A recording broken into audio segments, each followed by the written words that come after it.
got the cornfield calm, Midwest tone, but he's spitting facts like a dog with a bone. Lanky frame, fire-haired eyes on the case, breaking down the game in the darkest place. Sports scores to murder boards, Hoosier logic cuts like swords. From Friday lights to chalked out lines, this redhead's brain rewrites the lines inside the Hoosier mind, where the stories twist and stats unwind. He's a legend in flannel, mic in hand, digging deep where few can stand. From touchdowns to crime scenes raw, he's got the truth in every draw. Yeah, step in if you dare to find what's brewing inside the Hoosier mind. He'll talk Pacers, Colts, or Colts on trial. Hoosier humor with a devilish smile. He's that redhead sleuth with a box of clues. Takes your headline, breaks the news. With every stat and every scream, he's painting portraits in your stream. Don't blink, he'll tie it tight. From game night wins to murder fight. Inside the Hoosier mind, where the facts hit hard and the lines are blind. He's a ginger ninja, smooth and slick, cracking cases play by play quick. From courtrooms to the hardwood floor, he digs for more than just the score. Tune in and don't rewind, you're deep now inside the Hoosier mind.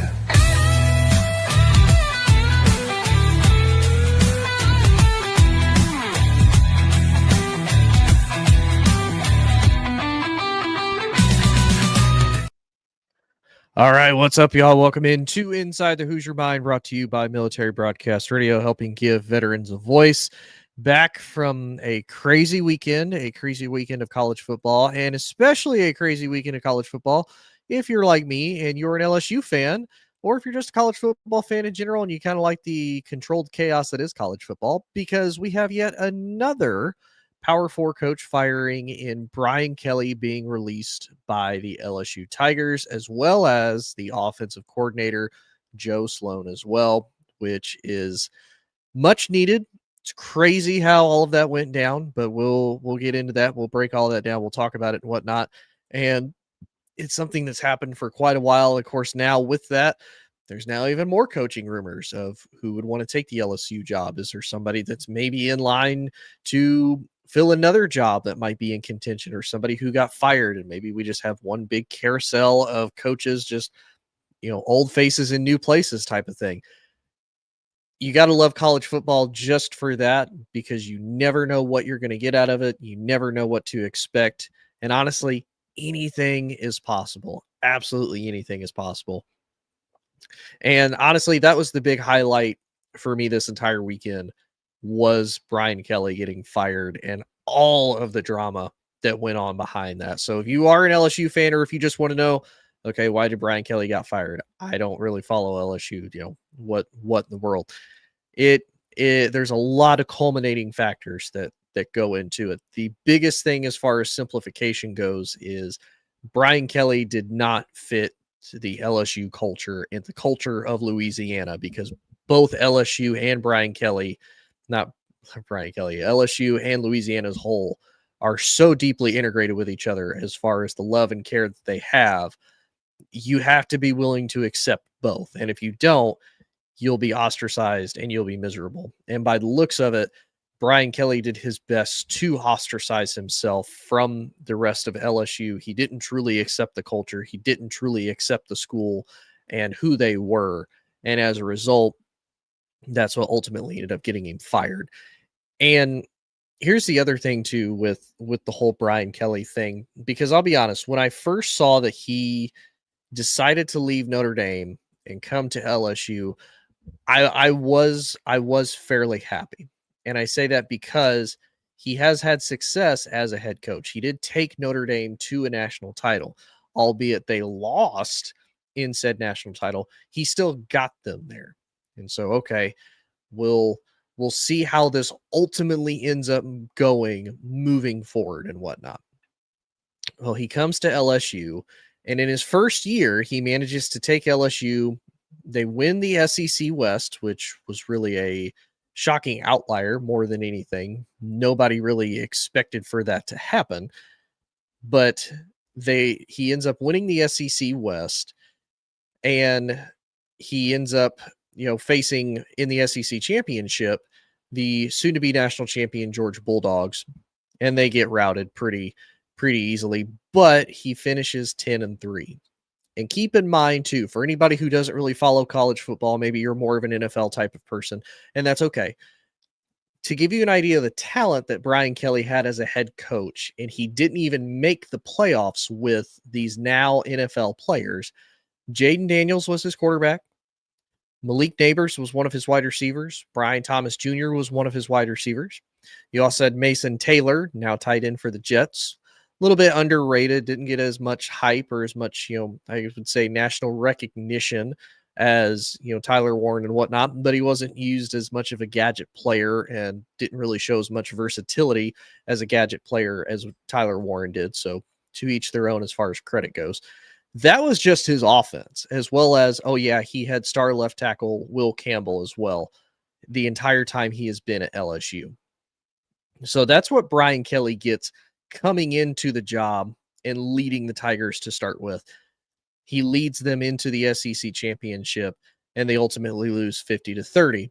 And then they turn around, they beat Purdue 63-7, and they finish 10-4 on the season to start his time at LSU.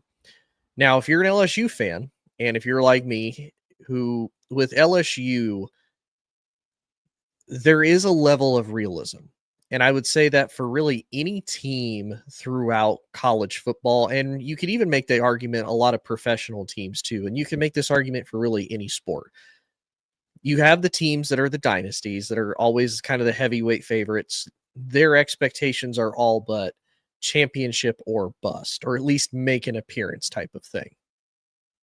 For LSU, they're just good enough. They at least expect to be in the playoffs. You don't have to make a deep run. You don't have to go to the national title. You don't even have to win the national title. As long as you at least make it into the playoffs and get a shot and just go from there, people will be happy. So you start off your time there, you go 10-4.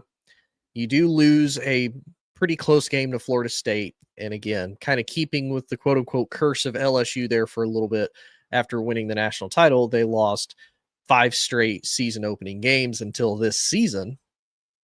You lose in a close one to Florida State. Not great, but not bad. Florida State ends up going on in that season to be, absolutely fantastic. So not a terrible thing.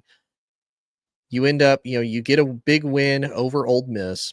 You lose to Texas A&M during the season. Then you go on to face Georgia. You get dominated. But you also had a win over Alabama, who was number 6 at the time. That's great. That can get you pretty far. So this is season 1 for him. Already off to a good start. The expectations are you should get better. We should be able to go a little bit farther. Didn't make the playoffs this year. We expect to be a playoff team next year. And keep in mind, this is with a 4-team playoff, so any type of loss is going to hurt. They start 2023, they're ranked number 5. They once again lose to Florida State, but they lose in even worse fashion than they did before. They win 3 consecutive games, then they lose to Ole Miss. Not great, not bad. They win another 3 games, 6-2. Then they defeat Mizzou, who was undefeated at the time. Then they get blown out by Alabama. So ultimately, this ends to them being 10-3 once again the next year. Keep in mind, he still had Jaden Daniels. He still had Malik Neighbors. He still had Brian Thomas Jr. You still have a solid core of players those 2 years.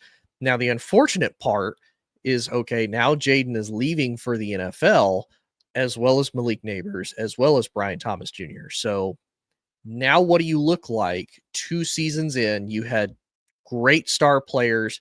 The defense, though, was probably the weakest link of both teams. Now we come into the 2024 season. And they lose the season opener to USC last year. They ultimately finish 8-4. They did get a big win over Ole Miss in overtime with Kyron Lacey, but ultimately they finished 8-4. Not really impressive. They did defeat Baylor in the bowl, which, even the year before they beat Wisconsin in the bowl game, which, yes, you win a bowl game. Yes, it's another game to add on to the statistics, but it's not bowl games that truly matter, because if you're not in the playoff bowl games are just kind of there to see, what do my freshmen look like? What do some of my sophomore look like? What do some of the guys look like that we're going to expect, hopefully, to still be on the team next year? And hopefully, what do they look like with our future moving forward? So this is all in the first few years as far as his actual coaching goes. This year starts off with a big win against Clemson. Clemson's a preseason favorite to potentially go to the national title game. Defense absolutely stout. They get a win. They get another couple of wins. Then the big showdown with Ole Miss. They lose to Ole Miss, kind of humiliating fashion. As an LSU fan, I can tolerate losing to Ole Miss. They're considered a top 10 team. They jumped up to number 4 after the win. They lose to Georgia. Then they come back and they beat a pretty good Oklahoma team. So that's not as bad. Again, I can accept that and not go too crazy. Now, the one where people get really iffy is the Vanderbilt loss. And I get that. Again, for anybody who watches college football, Vandy has been one of the doormat SEC programs in college football for years. I mean, generational of just bad Vandy football teams for years. Like, it had been 1990 since the last time Vanderbilt had beat LSU. Long time. I mean, heck, it was 1984 since the last time they beat Alabama, to, again, give you an idea of how long Vandy has been bad forever. Last couple of years, Vanderbilt has been the Cinderella program. So they've been entertaining to watch. They've been solid. They got the big upset win against Alabama last year in Nashville. So it's okay. This is a solid team. This is a team that can compete. They basically brought all but everybody back. And now this year, they kept it close against Alabama. They ultimately ended up losing, but kept it close. They then turn around. They beat LSU and kind of beat LSU convincingly. But then they don't storm the field, even though they beat a top 10 team in LSU, because LSU was still ranked in the top 10 at the time. That is indicative of the level of respect Vanderbilt had for LSU being a top 10 team coming into their building and losing. And Vanderbilt doesn't even storm the field. And keep in mind, this is a fan base that has not experienced a lot of success ever. Like, there's even grandparents that really haven't experienced Vanderbilt success, and they don't even storm the field for beating a top 10 team in LSU. That's troublesome. That's really worrisome. But the biggest issue that was with Vanderbilt, as it was with the Ole Miss loss, they have trouble containing a mobile quarterback. It seemed like even though the defense was struggling, the defense was keeping them alive. They were getting stops. They were keeping things at least close. The offense has been absolutely horrible this year. Vanderbilt, kind of the same thing. Defense kept them in. They were kind of having trouble containing Diego Pavia, but it also doesn't help once your defense is on the field for so long. Your offense goes on the field and either immediately turns the ball over, or they do a quick 3-and-out, they punt, and now your already tired defense is having to go back out there to try to make plays and try to keep you in the game still, and eventually they're going to get worn down. And then comes Texas A&M this past Saturday. They already had the issue last year of losing to Texas A&M in a really humiliating fashion. And really, last year is also what ultimately that Texas A&M game stopped them from having any momentum as far as, okay, we still have a shot to make the playoffs, because they already had a couple losses at that point. And with the loss to Texas A&M, that all but knocked them out. And now they come in again. Last year they were ahead at halftime. LSU was. Texas A&M roars back. This year they're on the road in Baton Rouge at LSU at nighttime, one of the most difficult stadium environments to play in at night. About the only team that has ever had success doing that has been Alabama, led by Nick Saban and whatnot. So That gives you an idea of the level of greatness that is LSU, that only one team has really had any type of success, and it's their biggest rival. And Texas A&M is able to come in at half down by 4, and Texas A&M then drops 35 unanswered points on LSU. Their last score was a just garbage time touchdown to at least make the score more respectable and only make it a 24-point loss instead of a a 34-point loss. So, or yeah, 31-point loss. Sorry, can't math very well. 31-point loss potentially. And keep in mind, their quarterback did the exact same thing this year as he did last year. He wasn't really great at throwing it. He was 12 of 21, 2 touchdowns. He had 2 picks for 200 yards, but he ran for 100 yards and also had 2 rushing touchdowns to boot. That's really it. That's all they had to do, was just run the ball. They didn't really have to do much of anything else. They just had to run it. And for Texas A&M to not only do that, they come to Baton Rouge and do it. And then there was kind of that weird, funky aura about that entire game, especially after halftime, because fans are already kind of on edge. LSU is able to, at least put points on the board before half. They go up. Now, usually Tiger fans are going to be pretty optimistic. Like, okay, we're ahead. We have a shot. We're ahead by 4. We've made some mistakes. Make some, halftime adjustments. Come back out. We'll be okay. Not even close. And it's really sad because Texas A&M gets the ball. They go down. They score. Now it's 21-18. Again, that's manageable. We can handle that. What really got it was the punt return for a touchdown by KC Concepcion. It was 79 yards, and Texas A&M went up by 10. That was the nail in the coffin. There was no shot that LSU was going to be able to come back. They get the ball not very much later, and they scored 2 touchdowns in less than 2-minute drives on both.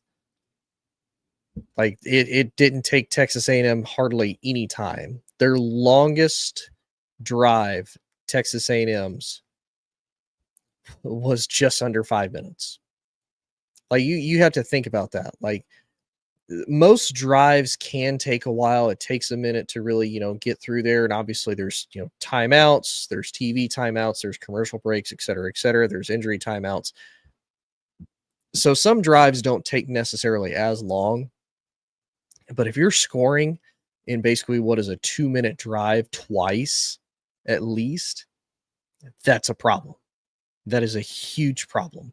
And from that third quarter moving on, you started to see LSU students leave. You started to hear the chants of fire Kelly. You started to hear people losing the faith in Brian Kelly exponentially quickly.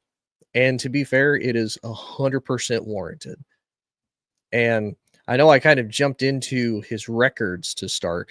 His entire time at LSU did not start off very pretty. Now, again, people were optimistic when he came in because he does have a pedigree of being a good coach as far as his overall winning record and whatnot. I will say, living here in Indiana, coming back after being gone for so long, and basically him coming to LSU about the same time I was getting out of the military. So about the time that he's leaving Notre Dame, he leaves Notre Dame. He's 92-39. Pretty decent as far as, being a head coaching record and whatnot. Now, obviously he had some pretty embarrassing losses in championship games and whatnot when it mattered most, but it is what it is. It happens. And you think, okay, he's coming in. He's got a good coaching pedigree. He's got everything he could potentially need. LSU's great at recruiting. They obviously are able to get good talent. There's never been an issue with that. He should be successful. He comes to a basketball game, and he puts on this weird, what's supposed to be like a Southern Louisiana Bayou accent. And that's kind of the first thing of it's a little cheesy. It's a little corny. But again, you can remedy that by winning. You could solve a lot of issues if you win. That's no big deal. And again, you start off, you're 10-4. You go to the SEC West, you go to the SEC championship, no big deal. Okay, there's potential. And again, the next year, you even go 10-3. Again, there's potential. Like, all right, he's getting 10 wins where he's almost there. He's got to get it over the hump. You're bringing in a quarterback that has been sitting behind Jaden this whole time. He's been in your system now for a couple years. He looked good in the bowl game against Wisconsin. Should be fine. No issues. The year he comes in, they go 9-4, only a 1-game drop off, not the end of the world. Your quarterback throws for over 4,000 yards, over 20 touchdowns, but he throws 12 picks. It's first year starting. That's, again, manageable. Okay, he can recruit. He's got the talent. There's a ton of potential and opportunity there. Now come into this year. What's the biggest thing they needed to fix? They needed to fix the defense. He gets a great defensive, well, he actually keeps the same defensive coordinator. They spend buku money on the transfer portal to get people to come in, and it's more than paid off as far as the style and the ability and the talent that they have on the defense right now at LSU. And everything reversed. You went from having prolific top 10 scoring, top 10 passing, top 10 everything offenses to you're now in the bottom of college football. You are in like the bottom quarter of college football statistically on offense because it's that anemic. And you have a top 10 defense. It makes zero sense as to his overall managerial style. Like I said, the coming in, you have the fake Louisiana accent. And the other thing that's weird that has now been reported post everything is there's a lot of LSU alumni that did not want to come to some of the LSU games. And keep in mind, a lot of these guys, especially the older ones that play more for just the pride of being at LSU, enjoying the good times that they had at Death Valley, enjoying all the good times that they had there in Baton Rouge with all of those great teams and other great players. For there to be that many that say, I really don't want to go because of that guy being head coach, that's a problem. Like, that's a huge problem. I get if it's like 1 or 2, no big deal. There is a lot of LSU alumni that did not care for him, that did not like coming there because he did not fit the LSU culture. And that is unfortunately his biggest undoing is his inability to be himself, but accept Louisiana and accept LSU, even, embrace it. You don't have to go out of your way. You don't have to be the crazy guy that's, trying to speak Creole or trying to eat everything Cajun or, oh yeah, come on down here to the bayou, be another Coach O. Like, Coach O could do it because that's who Coach O is. That's where Coach O grew up. That's where Ed Ogeron lives and breathes, is because he is from Louisiana. Like, that's what he knew. That's what he grew up with. Brian Kelly's from New England. You did not grow up anything similar to that. You did not grow up with it. There's nothing similar to what you did there at Cincinnati or even at Notre Dame. As far as the Midwest, it's not the same as the South, and it's definitely not the same as everything else. Enjoy. Sources say ties to LA Mafia up to the governor. And that is a crazy part, because there is a report that even the governor of Louisiana is getting involved with this potential buyout issue as far as his contract goes. Now, I've heard a lot of different things, so keep in mind, these are all rumors. These are all reports that I've read over the last few hours and last couple of days as far as his overall buyout. There were reports that supposedly he's already settled with LSU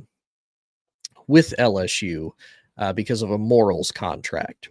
And essentially what the morals contract is, that if LSU feels that, Brian Kelly was not representing them in the best possible way, in a representation that the school and or organization would feel is doing them best of service, that they don't have to fully pay him for everything. Now, there's some verbiage that depending on how bad the situation is, they could even say just termination and void everything.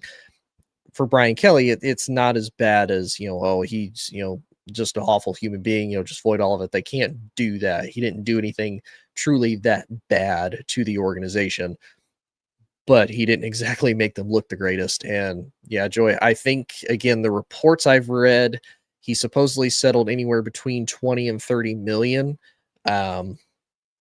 Potentially about half of the 53 to 54 million that I've heard as far as the actual buyout goes. They're still supposedly, the Louisiana reps and whatnot are sitting down to try to figure that out.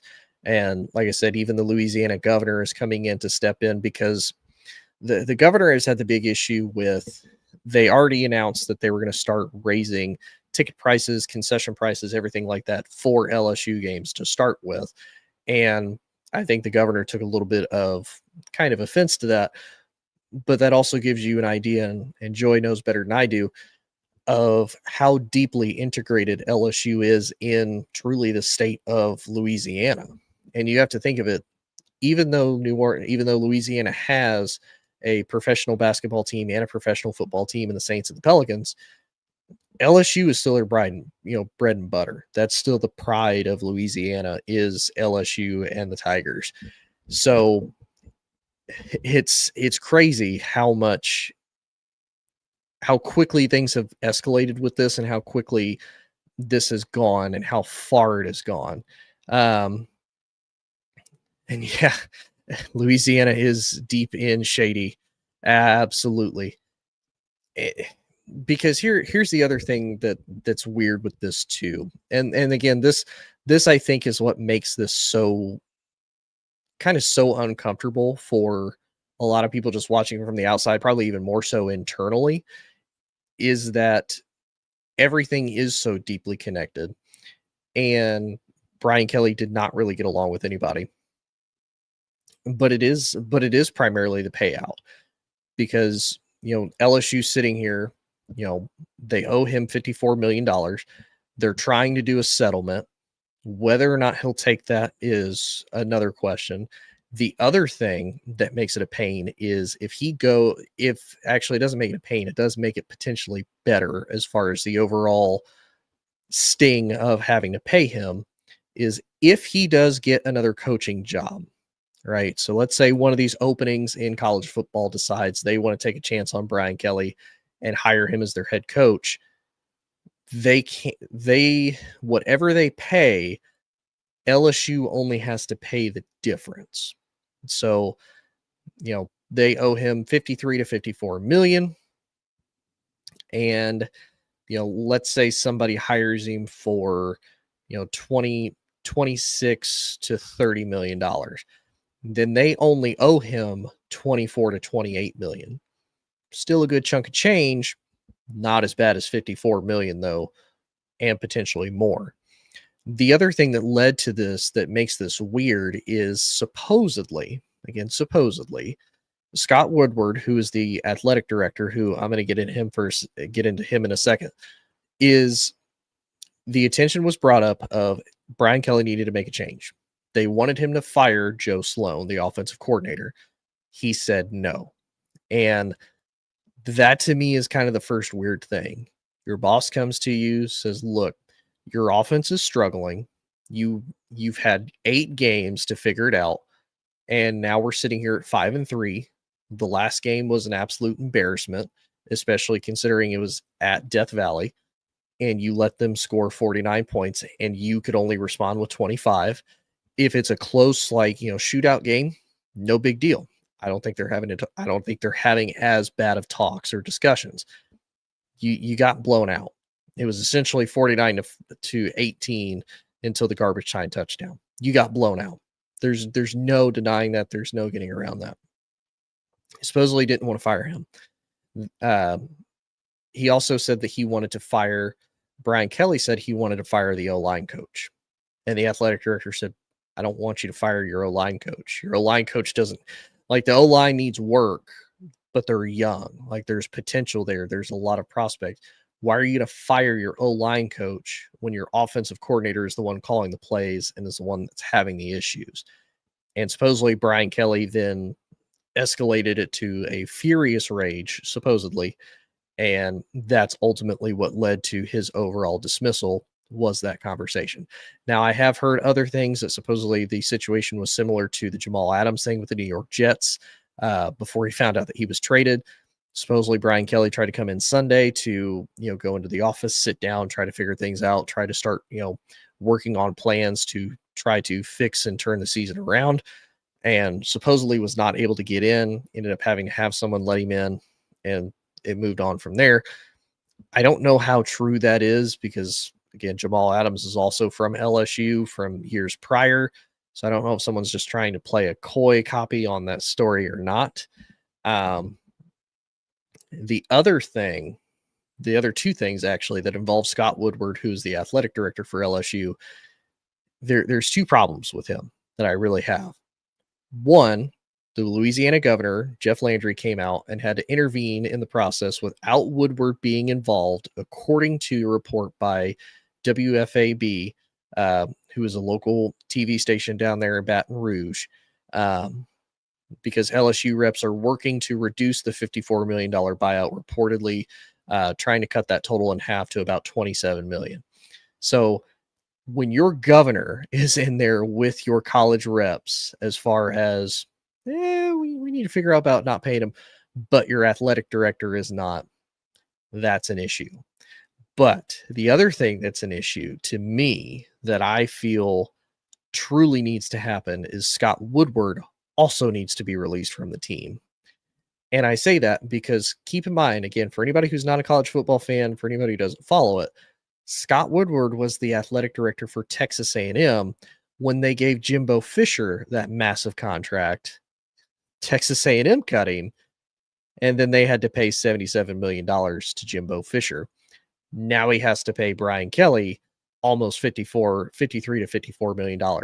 Scott Woodward is responsible for two coaches getting $130 million in buyout money to stop them from coaching. And he is still an athletic director of a Power 4 university and was not involved in the talks with the LSU reps and the governor of Louisiana as far as paying Brian Kelly out. Exactly. That is true insanity that this guy can even still have a job, still be considered for a job just from that. And again, to me, why do you have a job?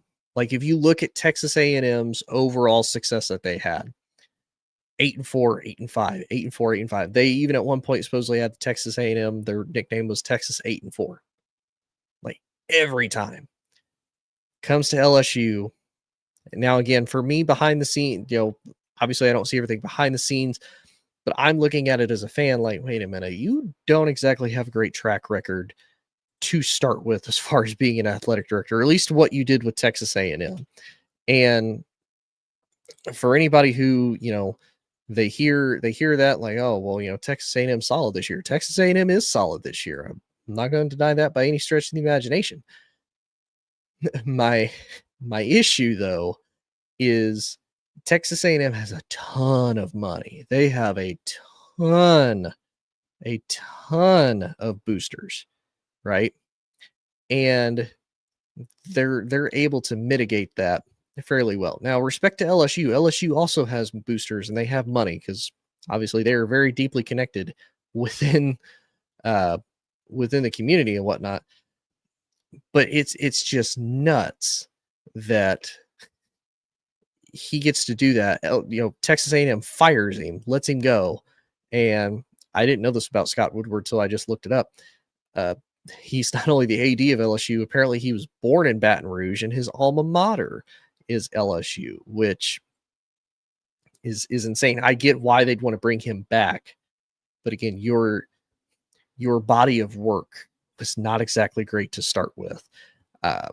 Supposedly, in 2000, he was hired by LSU Chancellor Mark Emmert to serve as the Director of External Affairs at LSU. And he supposedly helped serve in the role. Oh, he was hired by new president, University of Washington, Mark Emmert, for the position of Vice President of External Affairs and served in the role until 2008. In 2007, he was Washington's acting athletic director, became the AD from 2008 to 2016, went to Texas A&M from 16 to 19, and then has been with LSU since 19 to currently. So technically, let's see, when he hired former Baylor women's head coach Kim Mulkey. So he did help bring a national title to the women's team. But apparently he is the one who let Ed Ogeron go as far as his head coaching and whatnot. And he's the one who hired Brian Kelly and paid him a ton of money. During his time at Texas A&M, though, he helped hire Jimbo Fisher, hired Buzz Williams from Virginia Tech to be Texas A&M's new men's basketball coach, and helped get a new track and field stadium and a softball stadium. During his time, every sports teams participated in the postseason. Aggies won 9 SEC titles, including baseball, men's basketball, soccer, women's swimming, diving 3 times, men's tennis twice, and men's outdoor track and field. So he's had success as an AD, but I'll say at least from a football perspective, there's a lot to be desired there. We'll put it that way. And he actually even hired Steve Sarkisian to be Washington's head coach back in the day, back in 2013. So he can be good at his job. And I think the Brian Kelly thing and the Jimbo Fisher thing is really what gets him. So I still have questions because the amount of money that you dish out. But again, my biggest question is, why are you not being talked to about this, right? Like, LSU wins a national title with Ed Ogeron. He loses a ton of talent to the NFL. That following year, it's a crap year. It's also COVID. And you decide to let him go and you fire him. That to me is crazy. The guy wins you a national title, has one bad year, the following year says, nope, you're out. Goodbye. That's nuts. So now LSU's in the market for a head coaching search. And there's the kind of interesting and good thing about that is there is a ton of rumors of who's going to be the guy that replaces Brian Kelly. Who's going to be the guy. So one of the big fish is Lane Kiffin. There's rumors that they think they might try to be able to steal Lane from Ole Miss and from Florida as well. Some of the other ones that are potentially named, according to 104.5 ESPN in Baton Rouge, these are supposedly the betting odds for the next head coach to be at LSU. John Summerall from Tulane leads the pack. Joe Brady, the offensive coordinator for Buffalo Bills, who helped lead Joe Burrow and whatnot to that national title, is second. Lane Kiffin is third. James Franklin is fourth. No, just personally, no. He could not win the big game at Penn State. Penn State had equally talented, you could even argue more talented players. Could not do anything with it. Could not beat Ohio State. Barely beat Michigan, and was 0-2 against the Ducks. Would not want it. No, thank you. Eli Drinkwitz from Mizzou. Jeff Brom from Louisville. I wouldn't exactly be opposed to either one of them, but again, Jeff Brom has a tendency of beating top 10 teams, with teams like Purdue and Louisville, which is great. He can coach. But again, neither of his teams really make the playoffs. They're not really doing anything that's making me personally turn my head of, oh yeah, I think that might be the guy. Brent Key from Georgia Tech. I don't think that'll happen. He's a Georgia Tech alumni. He's got that program going great. And obviously I've talked about in the past, for some of these coaches that finally get something established and really have success, trying to do that all over again, not exactly the best move in my opinion. Jimbo Fisher is after that. Ironic. Who's currently working for SiriusXM and getting paid a ton of money from Texas A&M. Clark Lee from Vanderbilt. Don't think that's going to happen. He's pretty loyal to Vandy, and kind of the same thing. I don't think he'd want to leave what he's been able to build there. Marcus Freeman from Notre Dame. supposedly Marcus Freeman has turned down. He did turn down Florida. He turned down one other major school that was supposedly in the hunt for him, and I can't remember which one it is. I don't think Marcus Freeman would leave for LSU, to be completely transparent. Urban Meyer is at plus 2,500. Again, I don't really see it. He seemed happy with Florida. He definitely seemed very happy with Ohio State. He still had connections and is pretty happy with his time at Utah. I think he realized after the Jacksonville thing, coaching is definitely it's not coaching the same type of players or kids as it once was. And I think he would struggle with that now. And then, of course, Nick Saban, there's always calls to try to get him to potentially come home to LSU for a reunion there.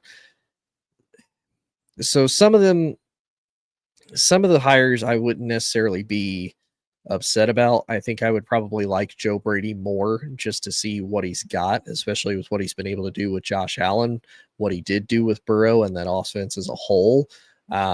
I think he would be more inclined because he has been at LSU and experienced success, and he got to learn from Coach Orgeron, how to truly accept Louisiana and be at LSU. So I think he would be fine. Lane, I don't know if he'd necessarily want to leave Ole Miss for that. I know I went on a rant about that my last show about him leaving Ole Miss for Florida. But again, the dollar is what speaks the most with a lot of these coaches and a lot of these situations is how much you're willing to pay me. I might be willing to go anywhere. Another name that I would probably throw out there that I don't know is necessarily realistic. I think it would be interesting. I think he is the type of guy that would be more inclined to be accepting of LSU and have more fun with it. And he's even mentioned that he would like to get back into coaching, and that specifically he would like to coach college football in the SEC. And that would be John Gruden. I know a lot of people have kind of mixed feelings about John Gruden, which I completely understand and get. I don't think it kind of hurts to even entertain. The guy can coach. He's entertaining. If anybody has watched him, even in just some of the speeches that he has with some of the colleges around the country, he's motivating, and it seems like the guys respond to him very well. Again, just in like team meetings and whatnot. Now, would that necessarily correlate to success at LSU? Who knows? I think if anything, the Raiders are kind of indicative of he was really struggling. That kind of their really is when he came back to the Raiders as a whole, they struggled. His offensive line was always a mess. The defense was fairly solid. I mean, he helped draft guys like Max Crosby and whatnot. So, I mean, he can get pieces and players, but there is a little bit of a question mark as far as how good could you really do, and how does he respond to being in the NFL, and not the NFL, how does he respond to being in college and dealing with NIL and doing with recruiting and whatnot. One name that I personally think should come back, I think honestly they should bring Ed Orgeron back, and there's some LSU fans that disagree with that. There's some that agree. I say bring Coach O back. One, again, he lives and breathes Louisiana. LSU loved him. He won them a national title. They were entertaining. He's fun to watch. He's a great storyteller. He's fun to talk to, and he's a down-to-earth guy. And he even said that in a podcast now. He thinks now with NIL, you still have to recruit, but now a lot of it's, like, hey man, one, how much do we have to pay you to come here? Two, do you want to be LSU Tiger? What do you want to get to win? And he has the championship pedigree. I mean, if you listen to any of his conversations, he learned under some of the greats. He learned under Jimmy Johnson with Miami. He learned under Pete Carroll at USC. He learned from his mistakes at Ole Miss when he had his own shortcomings, and then he comes to LSU as the head coach, and ultimately is able to turn the program around and have great success. I don't see it as a bad thing if you bring him back, all honesty. I think if you do, It brings a revitalized life back to LSU. It gives honestly an entertaining guy, and it's somebody that can say, look, look at all the guys that I help recruit that are in the NFL and are absolute studs at their position. Like, do you think Ed Ogeron's going to have any issue getting a wide receiver when he can say, hey, look at look at Jamar Chase, look at Justin Jefferson. Those two guys, I help get them here at LSU, and they're stars.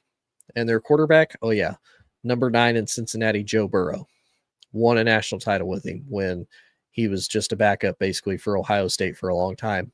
Comes here to LSU for a couple of years, lights the league up. I don't think Ed Ogeron would have any issues doing that whatsoever if he was to come back to LSU. So yeah, I did not expect to go off for 45 minutes about LSU's firing of Brian Kelly. I'll be honest, I thought this was going to be a really short show about all of that, to be fully transparent. I was like, well, we'll see. This might be a short show. I don't know if I'll be able to talk about it for 45 minutes, and here we are. But it is crazy. It's crazy more than anything. Just looking at some of the rest of college football, again, to do a little bit of a recap, IU absolutely dominated UCLA, kind of stopped that streak that they were on as far as, finally getting big wins, upsetting teams that nobody really expected. IU, and now again, they just beat UCLA. I'm not going to sit here and say, IU is for sure the number 2 team in college football right now, but they do have a quality win against Oregon. Oregon's also a quality team. Now, again, a lot of people are going to make the argument, oh, well, who's Oregon faced? Oregon's best win is against the Penn State team that's no longer ranked and has also just completely fallen, down in the dumps. And Indiana just has a win against them. So a little bit of a surprise. I'm still excited to see how how the whole entire thing ends up panning out. Obviously, Indiana still has to face Penn State. They still have to go on the road to face Maryland as well. But it'll be fun to watch nonetheless. And then you have Mizzou versus Vanderbilt. Bo Pribula, unfortunately, ends up getting hurt. Mizzou ends up falling short. Vandy's now a top 10 team. Like I said, Vandy is kind of the cool Cinderella story that I don't think anybody really expected the last couple of years over college football. I know a lot of people say that Diego Pavia kind of reminds them of a more cocky Johnny Manziel, and honestly, it kind of works. I mean, Vandy is a team that there's expectations, but there's not. Like, they expect him to do good, but it's not like they expect him to win the SEC. It's not like they expect him to go compete for a national title, but it's fun to watch a team like Vandy, kind of be on a roll that they really are and just honestly keep rolling more than anything. One game that was a little bit of a disappointment, though, because I expected it to not only be better, but it was also weird how it ultimately ended up. BYU completely dominates Iowa State. They ultimately end up winning 41-27. At first, Iowa State had really firm control over this. It was 17-7 at the end of the first. BYU starts to make a little bit of a comeback. It's 24-17, not terribly bad. And then Iowa State's only able to score 3 points in the second half, and BYU scores, 24 unanswered at that point. So that I'm a little bit disappointed in Iowa State. I kind of expected them to have a bigger year. I expected them to really take a step forward, and unfortunately, they ended up ultimately falling short. So really, really surprised that's ultimately the case. The other one, Illinois ultimately falls to Washington. That's also kind of a surprise. Now, to be fair, it is in Washington. That's a hard place to play. I just didn't expect the score to be that bad. One other thing I do want to ask to everybody watching, because now again we have more of a sample size of him, and again it's been a topic of discussion all year because everybody's kind of up and down. I think now that they're kind of out of everything potentially, the stories and the storms and whatnot have quelled. What is everybody's thoughts now still on Arch Manning? We have 5 games of hold on. It says recent games. I'm like, wait a minute. They are 6-2. They have played more than 5 games. So we have 8 games of so far data and looks on Arch so far. So looking at his 8 games, he's 6-2 currently. He's throwing almost 1,800 yards. He's thrown 15 touchdowns. He's got 6 interceptions. and he's also run for 6 touchdowns. So 21 total touchdowns to 6 picks. This last game against Mississippi State, crazy game. Thought Texas was going to lose, honestly, at one point. I'm like, oh, that's going to be really bad if they do that. 29 of 46, almost 350 yards, 3 touchdowns and a pick, especially following a really, really ugly game against Kentucky after having all but a perfect game against Oklahoma. I mean, he went 21 to 27 and a touchdown against OU, who has a really great defense, by the way. Follows it up, really bad performance against Kentucky, has to get an overtime win. Follows it up, has another really bad game, not really bad game, but another close game against a really bad team in Mississippi State, and they also have to win in overtime. How are we feeling about Arch so far? Now, here's the other thing that I will say. Up until Florida, he'd only been sacked 3 times. Florida game, he got sacked 6. He only got sacked once in Oklahoma, and then the last 2 games, he's been sacked 3 and 5 times, so he's been sacked 8 times. So he's been sacked 14 times out of just 3 games particularly, which does say a lot about Texas's O-line and how it also needs some patchwork. But now that we have some sample size, how's everybody feel about Arch so far? Again, I'm not completely giving up on him. This is his first true year starting. I think there's going to be a lot of growing pains. We'll definitely have to see what he looks like next year as he comes into his junior year. And again, will there be rumblings of whether or not he'll come out in the draft next year or not? Is there maybe even rumblings? Does he transfer? I don't think either of those things happen, especially with Eli and Peyton as his family and as probably the mentors whispering in his ear. But again, just want everybody's kind of thoughts on Arch. Is he still legit? Is he not? Just got to ask more than anything. And then NFL wise, the Falcons, really? You guys lose to the Dolphins of all teams? Like, the Dolphins are able to score 34 all of a sudden when Mike McDaniel and Tua are both kind of on the hot seat for everything that's happened. Crazy. The Jets, by the way, finally get their first win against the Bengals. Should not have happened because the Bengals had that in firm control. Crazy that the Jets finally are able to get their first win with that. The Ravens ultimately dominate the Bears. A lot of question marks with that. The Texans are able to all but dominate the 49ers. Also a real surprise, especially considering how well Mac Jones has played without Brock Purdy there and whatnot. Dallas gets destroyed by the Broncos. Not super surprised by that, to be 100% honest with you. Daniel Jones and the Colts, especially being here in Indy and whatnot, the hype is real. Everybody's kind of bought in and whatnot. I will say this before I end the show. There's buzzes and there's rumors that the Colts want to sign Daniel Jones to a long-term contract. And I get it. Really good year. Colts are 7-1. They're like the top team in the NFL right now. Like, they're the top team in the AFC. They're definitely the top team in the NFL as a whole. I gotta ask, and I gotta tell if the Colts are listening, or if anybody in the Colts leadership is listening, just pump the brakes, right? He's having a good year. Won't deny that. He's been solid. He's been serviceable, and I will say, no offense to AR, he's been better. And currently, right now, Daniel Jones, he's 4th in passing in the league with over 2,000 yards. He's 13 passing touchdowns, 3 picks. And he's only got 1 rushing touchdown in the last few games so far. So he's got 4 rushing touchdowns. He's got 13 passes. So 17 touchdowns total to 3 picks, over 2,100 yards passing, and not even 100 yards rushing yet. So he's having a good year. I'll say this. Look at what happened last time he got paid, and he got paid by the Giants after having a really good year. Everything went to crap. Now, albeit it is the Giants. Giants O-line has had issues. They've had issues getting weapons for everybody and having issues being able to keep those weapons healthy and moving.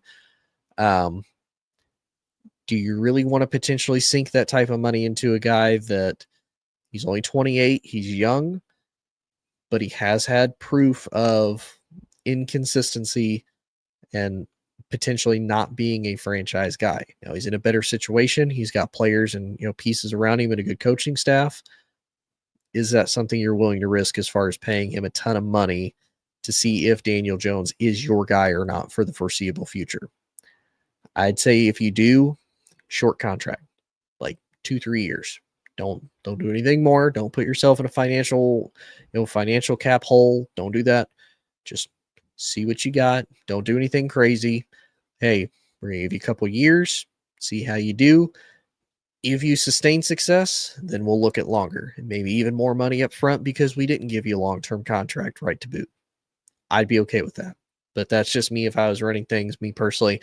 But that's my other thoughts. How's everybody feel about the Colts? How's everybody feel about Arch Manning? Now that we have 8 games of data and 8 games of seeing what he looks like. How's everybody feel about Daniel Jones? Because we also have 8 games of him being with the Colts and being in the Colts offense, having Jonathan Taylor and whatnot. How do we feel about them? But appreciate everybody listening. Thank you for coming to my quote-unquote TED Talk. Please check out all the other great veterans and other great hosts we have here at MBR and whatnot. They're a fantastic organization. Definitely appreciate them hosting. And we will be back next week. Everybody have a great Halloween. Everybody have a great week. And we will see you. Justice Jackson, they captured Herman Goring alive. Tell me about him. He's the face of the Nazis. I'm going to put Goering on trial. Edward escapes the hangman's noose. Very sure of yourself. No man has ever beaten me. Goering has to fall. You don't just have to win, you have to be flawless. You're walking into a trap. Knowing what we know now, would you still follow Adolf Hitler?